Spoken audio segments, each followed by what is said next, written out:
ఎందుకని headlight registration అంటేనే కలెక్టర్స్కి వస్తున్నారో ఈ వీడియో చూస్తే మీకు అర్థమవుతుంది. మనం రోజు ఎన్నో హెడ్లైట్స్ క్లీన్ చేస్తున్నాం, అదే రిజిస్ట్రేషన్ చేస్తున్నాం. బైక్స్ కావచ్చు, కార్స్ కావచ్చు. ఈరోజు ఫస్ట్ మన షాప్ ఓపెన్ చేయగానే హెడ్లైట్ రిజిస్ట్రేషన్కి ఈ టీఎస్ వచ్చింది. ఈ లైట్స్ చూడగానే మీకు అర్థమవుతుంది ఈ లైట్స్ ఎంత బ్లర్ అయిపోయో. ఎలా ఉన్నా సరే వీటిని మనం కొత్త బట్టలుగా మార్చేద్దాం, అదే కదా మన పని. రిజిస్ట్రేషన్ చేసి లాస్ట్లో కెమికల్ అప్లై చేస్తున్నాం. రిజల్ట్ ఇది.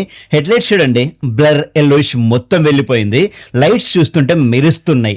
లెఫ్ట్ సైడ్ లైట్ కూడా బ్రాండ్ న్యూ అయిపోయింది. అంతే, ఇప్పుడు ఈ వెహికల్ కి ఈ లైట్స్ వల్ల అందం వచ్చింది. ఏమంటారు?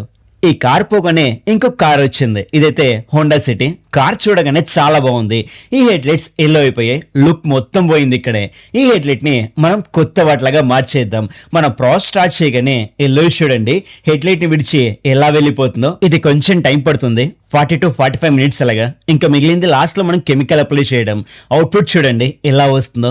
ఎల్లోయిష్ బ్లర్ మొత్తం వెళ్ళిపోయింది. లైట్స్ ఇప్పుడు చూస్తుంటే అప్పటికి ఇప్పటికి చాలా డిఫరెన్స్ ఉంది. రైట్ సైడ్ లైట్ కూడా ఎల్లోయిష్ నుంచి కొత్త దానిలాగా ట్రాన్స్ఫార్మ్ చేసాం. ఇప్పుడు నేను చెప్పింది నిజమని నమ్ముతారా?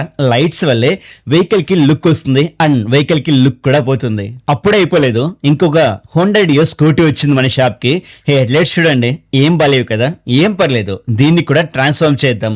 చిన్నది పెద్దని తేడా లేకుండా మన షాప్ కి ఏ వెహికల్ వచ్చినా మనం 100% బెస్ట్ ఇస్తాం.